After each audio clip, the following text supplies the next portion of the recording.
Hello guys, welcome to our YouTube channel, and today we are going to learn how to log into our Delhi University account. Let's get started. So to log into your Delhi University account, what you can do is just open up a browser. After opening up a browser, in search bar you can search for Delhi University login. So after searching for Delhi University login, you'll come up to this page, and from here what you can do is just tap on this first option, which is University of Delhi. And now in order to log into your account, in the right side of your screen you can find this following blanks where you have to enter the following details. So in the first blank you have to enter your CUE application number and then enter your account's password, then just type in the caption which you can find beside your caption section.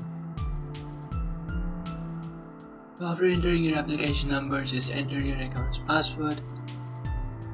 After entering your account's password, now just enter the text which you can find beside your text section.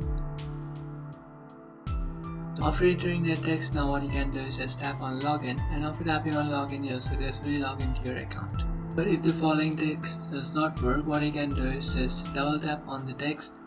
So by double tapping on it you can refresh the text, so you will receive a different number each time. So if this does not work, what you can do is just delete it and then enter the new text that you can find. After entering that, now what you can do is just tap on login, and then you will successfully log into your account. But if you have forgotten your account's password, then what you can do is just tap on forgot password. After tapping on forgot password, you can easily reset or recover your account's password. So just do that if you have forgotten your account's password. But if you haven't, then just enter the following details and then tap on login. After tapping on login, you'll successfully log into your account. That's it guys, this is how to log into your Delhi University account. If you find this video helpful, don't forget to like and subscribe to our channel. If you have any doubts, feel free to comment below. Thanks for watching.